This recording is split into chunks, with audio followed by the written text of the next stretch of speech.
La increíble historia real de la viuda que construyó su dormitorio en una cueva y sobrevivió a la peor ventisca en 95 años. Historia del viejo oeste que nadie cree.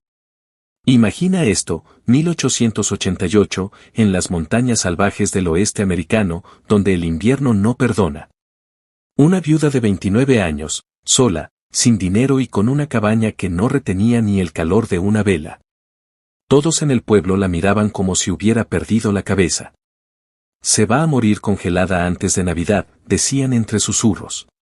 Pero Martha Hurt tenía un secreto que nadie imaginaba. No huía del frío, se estaba preparando para vencerlo de la forma más inteligente que el valle había visto jamás. Esta es la historia real de supervivencia extrema que cambió para siempre la forma en que la gente enfrentaba los inviernos en Wyoming. Una historia de ingenio, física antigua y una mujer que demostró que no siempre hay que luchar contra la naturaleza, a veces hay que abrazarla.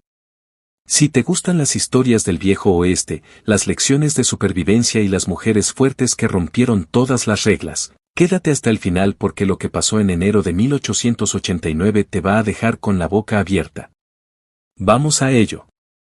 Noviembre de 1888 llegó como un lobo hambriento al territorio de Wyoming.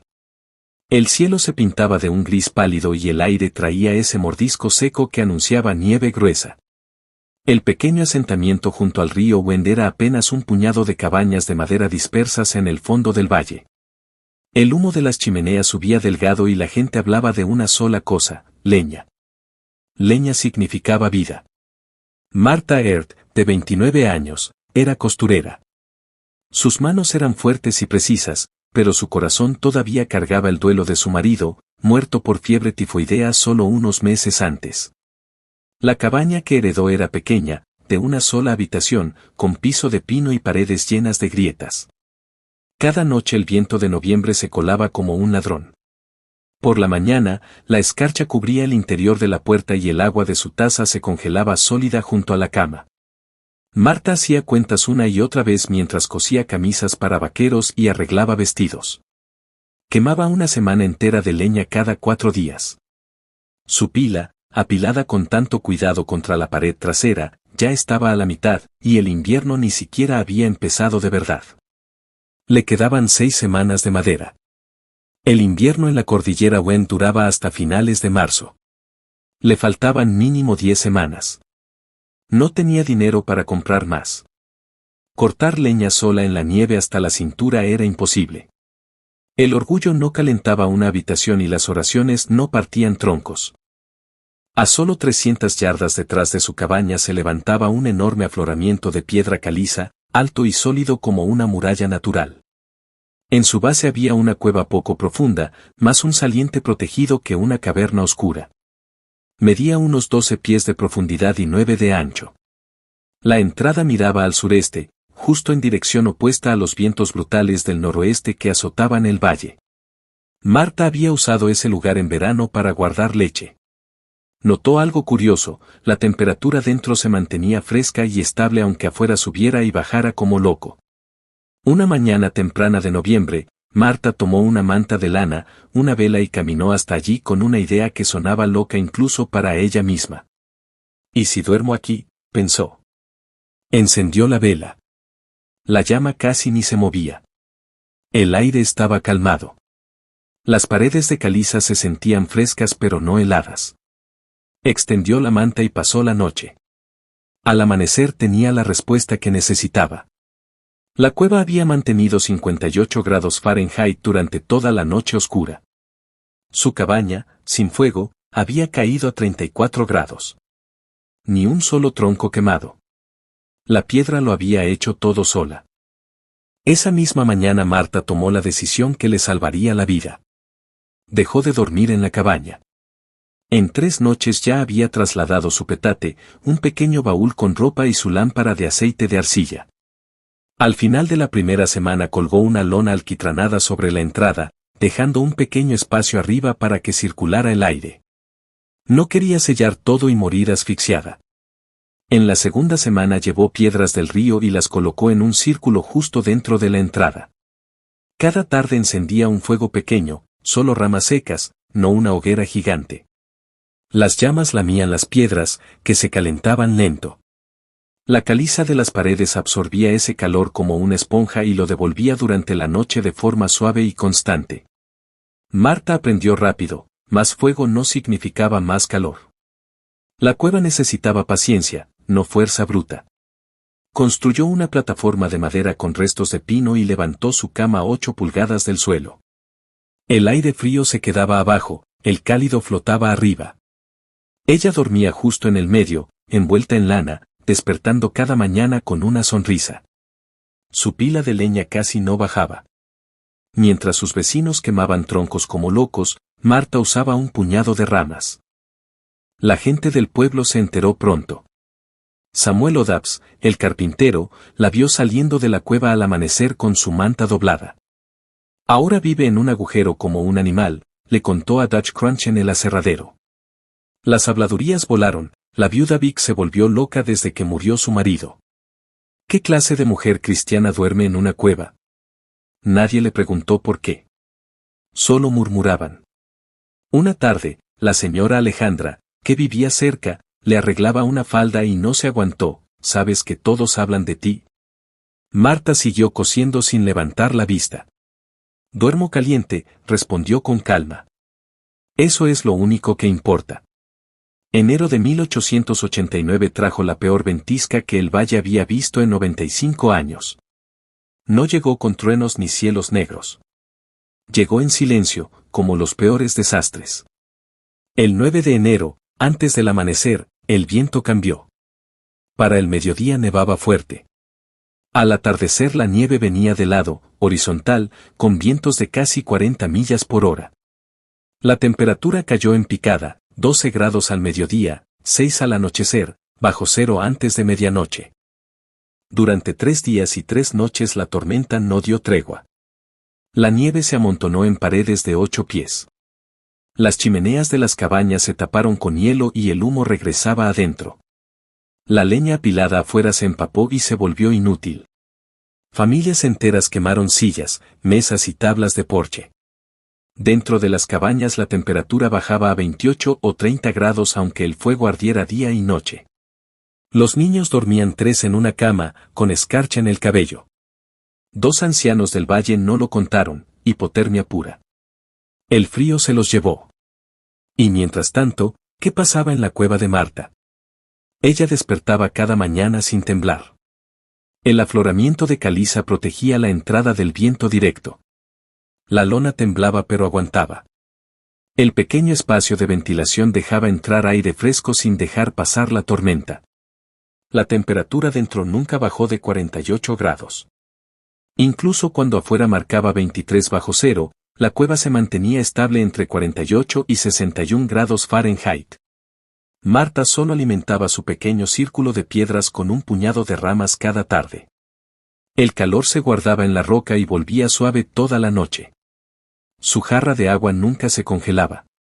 No había escarcha en sus mantas.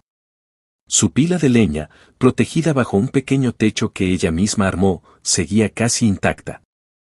Al 7º día de la ventisca, Joseph Callahan, el marido de una vecina, estaba desesperado. Su leña casi se había acabado.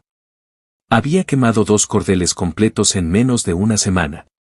Sus manos estaban agrietadas de arrastrar troncos por la nieve. Decidió caminar hasta la cueva de Marta a pesar del viento que cortaba la cara. Cuando llegó, la encontró partiendo astillas tranquilamente fuera de la entrada. «¿Estás bien, señora Earth?», gritó por encima del aullido. Ella sonrió. «Estoy bien, Joseph, ¿y tú?». Joseph miró la pequeña pila de leña. Era ridículamente modesta comparada con la suya. «¿Cuánto estás usando?», preguntó asombrado. «Más o menos lo mismo que antes», contestó ella. «Tal vez un poco más en las noches más frías». Joseph pidió ver adentro. Se agachó bajo la lona y dio 2 pasos. El aire no era caliente como un horno, pero tampoco mordía. Era perfecto. Las paredes de piedra emanaban un calor suave y constante. No había humo espeso, ni piso congelado, ni olor a desesperación. Joseph se quedó allí, sintiendo como algo cambiaba dentro de él. «Jesús», susurró. Física, respondió Marta con una sonrisa tranquila. Cuando la tormenta finalmente amainó el 20 de enero, todo el valle sabía la verdad. Martha Hurd había quemado menos leña en 11 días que la mayoría de las familias en 2. Samuel O'Dabbs fue a comprobarlo con su propio termómetro. Afuera marcaba 21 grados. Adentro, sin fuego encendido y con el sol invernal apenas tocando la entrada, el termómetro marcaba 52 grados. 31 grados más cálido sin esfuerzo. La noticia corrió como pólvora. Nadie la llamaba loca ya. Ahora la llamaban inteligente. La gente empezó a copiarla en silencio. Dutch Crenshaw fue el primero, limpió un saliente de roca cerca de su casa, lo ensanchó y mudó a sus hijos a dormir allí. Quemaban la mitad de leña y despertaban sin escarcha. La familia Callahan ensanchó su sótano de raíces y lo convirtió en dormitorio. La temperatura se mantenía en 53 grados aunque afuera estuviera bajo cero. Samuel O'Dabbs, demasiado orgulloso para copiarla directamente, empezó a construir paredes interiores gruesas de piedra en las nuevas cabañas para que almacenaran calor. Marta no se quedó quieta. En 1890 perfeccionó todo, agregó una segunda lona con cámara de aire de 6 pulgadas, construyó un tabique de piedra para bloquear el viento directo y colocó piedras planas en el techo para que devolvieran el calor hacia abajo. En primavera de 1891 vendió su vieja cabaña, pagó la hipoteca y compró un pequeño terreno junto al afloramiento. Allí levantó algo revolucionario, una casa mitad excavada en la ladera de caliza y mitad de madera. El dormitorio se metía 8 pies dentro de la piedra. La parte frontal tenía ventanas grandes mirando al sur para captar el sol de invierno. Las paredes de roca almacenaban calor durante el día y lo devolvían por la noche. Calentaba toda la casa con menos de la mitad de la leña que usaba una cabaña normal. Para 1895, casas con respaldo de piedra y excavaciones aisladas ya eran comunes en Wyoming y Montana. Los constructores copiaban el diseño sin decirlo en voz alta. La gente medía el éxito del invierno no por lo alto que ardía el fuego, sino por cuánto duraba el calor después de que las llamas se apagaban. Martha Hurd vivió en su casa de piedra y madera hasta 1923. Murió a los 64 años, más vieja que muchos de los que alguna vez se rieron de ella. La cueva original sigue allí, seca y estable, manteniendo 15 a 20 grados más cálida que el aire exterior incluso en pleno invierno, sin necesidad de fuego. Solo piedra. Solo inteligencia. La ventisca de 1889 no trajo una idea nueva. Solo obligó al valle a ver una verdad antigua que los pueblos indígenas de América habían usado durante siglos: casas de tierra, viviendas en acantilados, estructuras que trabajan con la naturaleza en vez de contra ella. La masa térmica de la piedra, el aislamiento de la tierra, la orientación al sol y el movimiento inteligente del aire, todo eso ya existía. Marta solo prestó atención. Esta historia no es solo de supervivencia. Es de una mujer viuda que, con observación, paciencia y un poco de física básica, venció al invierno más cruel en casi un siglo. Demostró que el orgullo no calienta, pero la inteligencia sí. Que no siempre hay que quemar más leña, a veces hay que entender cómo guarda el calor la propia tierra. Si estás viendo esto y te gustó esta historia del viejo oeste, dale like, suscríbete y activa la campanita porque tengo muchas más historias reales de supervivencia, mujeres pioneras y secretos olvidados del salvaje oeste que te van a dejar pensando. ¿Te imaginas viviendo en una cueva hoy en día? ¿O construyendo tu propia casa pasiva con masa térmica? Déjame en los comentarios qué harías tú en el lugar de Marta. Nos vemos en el próximo video.